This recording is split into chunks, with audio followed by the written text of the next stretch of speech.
Hello everyone, welcome to Sanmargaha classes. Let us see question number 4 of chapter Reproduction in Animals. The number of chromosomes found in the zygote is. ಹಾಗಿದ್ರೆ zygote ಅಲ್ಲಿ ಎಷ್ಟು chromosomes ಇರುತ್ತೆ ಅಂತ ಕೇಳ್ತಾರೆ.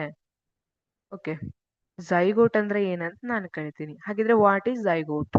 zygote ಅಂದ್ರೆ ಏನು? It is nothing but when sperm fuses with egg.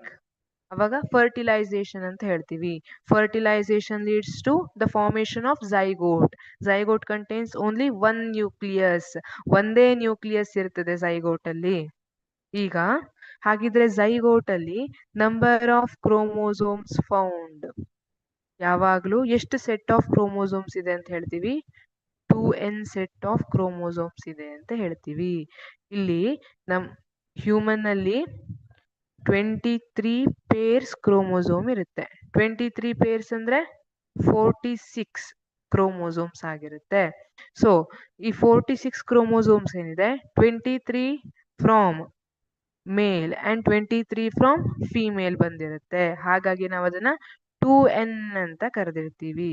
Answer, correct answer ಯಾವುದು ಇಲ್ಲಿ? Option A 1 pair. This is wrong. Option B 2 pairs. Yes, 2 sets. Option C 3 pairs. Wrong. Option D 4 pairs. This is also wrong. Therefore the correct option is option B. ಹಾಗಿದ್ರೆ ಯಾಕೆ 23 ಮೇಲ್ ಇಂದ 23 female ಇಂದ ಬರಬೇಕು?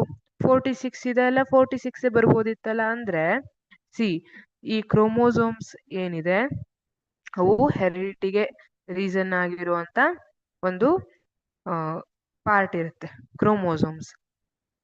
ಈಗ ಯಾವ ತರ ಅಂದ್ರೆ, ನಮಗೆ ಕೈಯಲ್ಲಿ ಬೆರಳಿರ್ಬೇಕು, ಕಾಲಲ್ಲಿ ಬೆರಳಿರ್ಬೇಕು, ಆದ್ರೆ ನೀದಲ್ಲಿ ಬೆರಳಿರಬಾರ್ದು ಅಲ್ವಾ? ಈ ತರ ಪರ್ಟಿಕ್ಯುಲರ್ ಇನ್ಫಾರ್ಮೇಶನ್ ಏನಿದೆ ಒಂದ್ ಜನರೇಷನ್ ಇಂದ ಇನ್ನೊಂದ್ ಜನರೇಷನ್ಗೆ ಪಾಸ್ ಮಾಡೋದು ಯಾವುದು? ಈ ಕ್ರೋಮೋಸೋಮ್ಸ್. ಆ ಇನ್ಫಾರ್ಮೇಶನ್ ಎಲ್ಲ ಕ್ರೋಮೋಸೋಮ್ಸ್ ಅಲ್ಲಿ ಇದ್ದಿರ್ತದೆ. ಸೊ ಈಗ ಆ ಕ್ರೋಮೋಸೋಮ್ಸ್ ಏನಿದೆ ಅದು 46 ಪೇರ್ ಬಂತು ಅಂತ ಇಟ್ಕೊಳ್ಳಿ. 23 pair from male, 23 pair from female ಬಂತು ಅಂದ್ರೆ ಆ ಟೈಮಲ್ಲಿ ಆಫ್ ಸ್ಪ್ರಿಂಗ್ ಅಲ್ಲಿ ಎಷ್ಟಾಗ್ಬಿಡುತ್ತೆ? 46 ಪೇರ್ಸ್ ಆಗ್ಬಿಡುತ್ತೆ. ಅವಾಗ ಇದು ಹ್ಯೂಮನ್ ಆಗೇ ಉಳಿಯೋದಿಲ್ಲ ಅಲ್ವಾ, ಬೇರೆ ಯಾವುದೋ ಸ್ಪೀಶೀಸ್ ಆಗ್ಬಿಡುತ್ತೆ.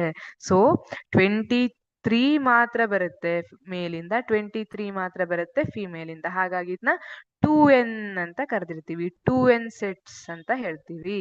ಇಲ್ಲಿ option B 2 pairs is correct answer. Thank you.